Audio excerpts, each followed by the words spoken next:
በፊታችን በመመጣው በቀን 29 የሚከበረው የጌታችን የኢየሱስ ክርስቶስ ልደት በዓል ጋር ተያይዞ አንዳንድ ሐሳቦችን ለእናንተ ለማውራት ፈልጌ ነውና በዛኛው የምናከብረው በዓል ተራ የሆነ የታሪክ ማስታወሻ አይደለም። የምናከብረው የሰው ልጅ ተስፋ የለመለመበት የሰማይና የምድር እርቅ የታወጀበት የሰው ልጆች ከኃጢአት ባርነት ለማዳን የዓለም መድኃኒት ጌታችን ኢየሱስ ክርስቶስ በጸጋ የተገለጸበት የተቀደሰ ቀን መሆኑን ከወዲሁ እንድታውቁ ማሳሰብ የምፈልገው ከና በዓል የመታደስ የተስፋና የሰላም ቀን በትንቢት መልእክቶች ነቢዩ ኢሳይያስ የክርስቶስ ልደት አይቶ የተናገረውን ከመቶዎቹን ዓመታት በፊት ነበረ ስለ ኢየሱስ ክርስቶስ ልጅ መውለዱ የተናገረበት ማለት ነው። ኢሳይያስ ምዕራፍ 9 ቁጥር 6 ጀምሮ ስታነቡት ሕፃን ተወልዶልናል፣ ወንድ ልጅም ተሰጥቶናል፣ አለቅነቱም በጫንቃው ላይ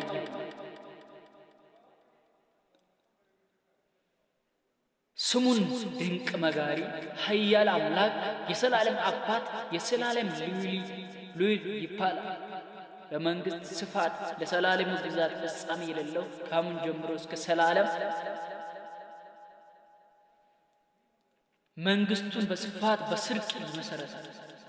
ደግፎ በመያዝ ያጸናዋል፣ በዳዊት ዙፋን ይቀመጣል፣ አገሩም ሁሉ ይገዛል። የሰራዊት ጌታ እግዚአብሔር ቅናት ይህን ያደርጋል ይላል እና ይህን የእግዚአብሔር ቃል እውነተኛ መሆኑን ያሳያል። እግዚአብሔር ለሰው ልጆች የገባው ቃል እንደማይረሳ በጊዜው እንደሚፈጽም የከና ይባል ትልቅ ማረጋገጫ ነው። ሉቃስ ወንጌል ምዕራፍ 2 ቁጥር 10 እስከ 11 እነሆ ለሕዝብ ሁሉ የሚሆን ታላቅ ደስታ የምስራች እነግራችኋለሁ፣ አትፍሩ፣ ዛሬ በዳዊት ከተማ መድኃኒት እርሱም ክርስቶስ ጌታ የሆነው ተወልዶላቸዋል እና ብሎ በዛች ሌሊት ለእረኞች ያበሰሩት ቃል ዛሬ ለእኛም ይሰራል። ከና የመድኃኒት መልእክት ሉቃስ ምዕራፍ 2 10 እስከ 11 ስለ ከና መልእክት ያስተላልፋል። መልእክቱን ስለ መድኃኒት ነው መድኃኒት ያመላክታል። ገና የመድኃኒት መልእክት ክርስቶስ ለሀብታም ብቻ አልመጣም፣ ለኃያላን ብቻ አልመጣም፣ ለሕዝብ ሁሉ በሚል ቃል እንደተገለጸ ለሁላችን መድኃኒት ሆኖ መጥቷል። ክርስቶስ የመጣው ለአንድ ወገን ወይም በተመረጡ ጥቂቶች አይደለም። ክርስቶስ የመጣው ለሕዝብ ሁሉ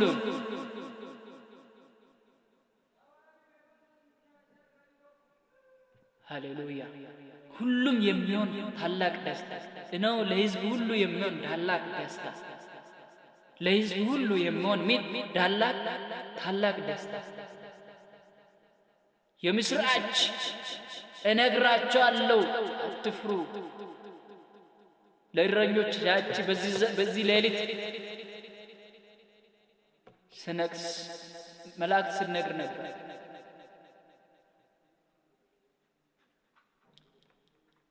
እና ኢየሱስ ክርስቶስ ለምን ተወለደ በሚል አንዳንድ ጥያቄዎች ይነሳሉ። ለምንድን ነው ተወለደው ብንል ኢየሱስ መውለዱ ታሪክ ብቻ አይደለም። የኛ ድነት መጀመሪያ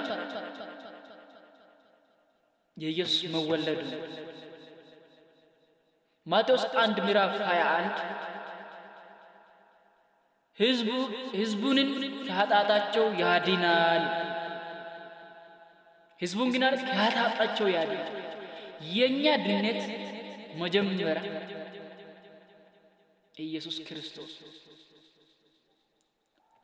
ገና በዓል የኃጢአት ሰንሰለት የተሰበረበት የሞትን አዋጅ የተሻረበት የሰው ልጅ ከእግዚአብሔር ጋር የተገናኘበት ቀን እርሱ የተወለደው እኛ በኃጢአት ምክንያት ከገባንበት የሞት አዙሪት እንድንወጣ ከዚህ ከሞት ቀንበር እንድንወጣ ከታሰርንበት እስራት እንድንፈታ ኢየሱስ ክርስቶስ ለዚህ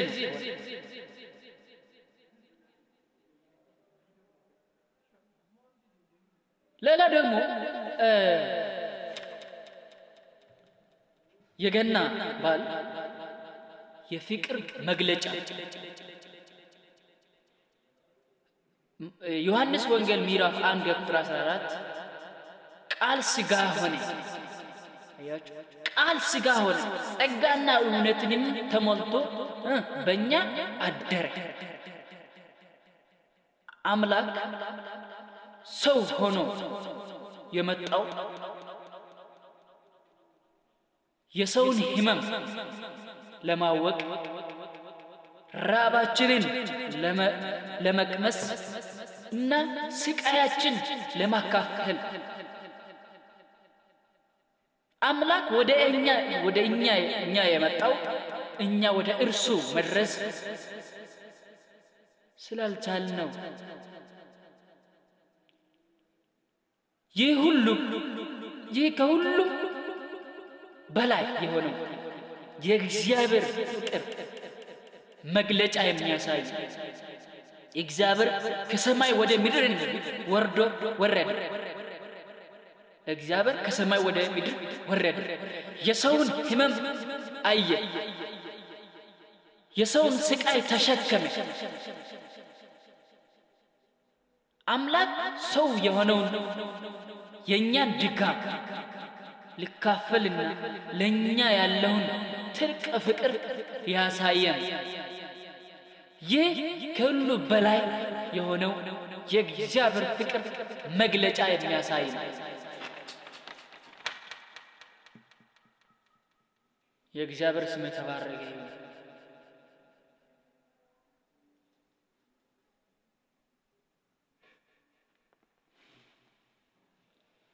እና የባሉ ፍሬ ከናባል ስናገብረው የባሉ ፍሬ ለምንድን ነው የምናገረው? ፍሬው ፍቅርና ሰላም።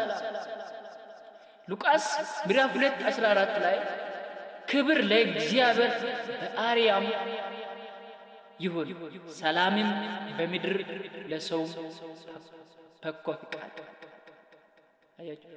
ክብር ለእግዚአብሔር በአርያም ይሁን ሰላም በምድር ለሰው በጎ ፈቃድ የሚል ቃል ታገኛላችሁ። የገና በዓል የሰላም በዓል ክርስቶስ የሰላም መስፈን ሆኖ መጥቷል።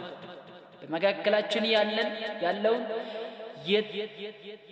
የጥል ግድግዳ አፍርሶ በፍቅር እንድንኖር አስተምሮናል ኢየሱስ ክርስቶስ። ስለዚህ በዓሉን ስናገር ይቅር በመባባልና በፍቅር መሆን አለበት። በፍቅር መሆን አለበት። ይቅር መባባል አለበት። በዛኛው ውድ ወገኖቼ ከና በምግብና በመጠጥ ብቻ ሳይሆን ልባችን ለክርስቶስ በማስከዛት እርሱ በቤተልሔም በረት እንደተወለደ ሁሉ ዛሬም በልባችን እንድንወድ እንፍቀድለት። የተጣላን ይታረቅ፣ የተራቀ ይቅረብ፣ ያዘነ ይጽናና። ምክንያቱም መድኃኒት ተወልዶላቸው። ይህ የሁላችን ደስታ በምግብና በመጠጥ ብቻ አይደለም። ልባችን ለክርስቶስ የምናስገዛለት ቀን፣ ወደ ክርስቶስ የምንመለስበት ቀን፣ የክርስቶስን ፍቅር አስበን እርሱ ስለኛ ብሎ እግዚአብሔር ስለኛ ኃጢአትና ስለኛ በደል ሙታን ሳለን ልጁ ላከ፣ በፍቅሩ ወደደ።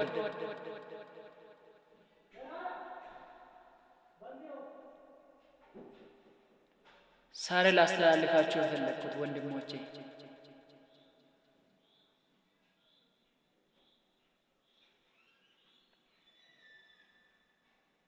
ገና በዓል በፊታችን እየመጣለው ቢያንስ 4 ቀን ለዛ አካባቢ ነው ያቀረው። ስለዚህ የገና በዓል የምናገብረው በሰላም በፍቅር እርቅ መከባበር የእግዚአብሔር ፍቅር መግለጽ። ብዙዎቹ አቃሉ በገና በዓል ብዙ ምግብ መጠጥ የሚሰሩት አሉ። ነገር ግን ምግብ ያጡትን ልብስ ያጡትን እኛ ከቤት ሄደን ልብስ ስንገዛ ምግብ ስንገዛ በቤታችን ምግብ ሲኖር ምግብ ያጡትን ወንድሞች ጠርተን እና ለብሰው የእግዚአብሔር ፍቅር እንገልጥ። እርሱ በዚህ ክርስቶስ በልባችን ይታይ፣ ክርስቶስ በሕይወታችን ይገኝ፣ የተጣሉትን የምናስታርቅበት የክርስቶስን ፍቅር የምናሳይበት ልባችን ለክርስቶስ የምናስገዛበት እና ያዘነ የሚዝናናበት ያዘኑትን የምናስናናበት በዓል ስለሆነ ሁላችሁ ከወዲሁ እንድታቁትና በዓሉን በሰላምና በፍቅር እንድታገብሩት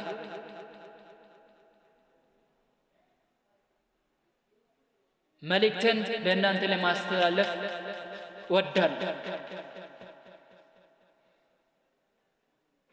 በቀጣይ ደግሞ በዓሉን ለምን አስፈለገ በሚል ማክበር ለምን አስፈለገ፣ በበዓሉ ላይ ምን መደረግ አለበት በሚለውን እመጣለሁና ተባረኩ። ወዳቻለሁ። ስለሰማችሁን ስላገበራችሁን አገብራለሁ። ኮሜንቱ ላይ ሐሳባችሁን አስቀምጡ። ከወደዳችሁ እግዚአብሔር ይባርካችሁ። ሼር አድርጉት። ወዳቻለሁ። ሻሎም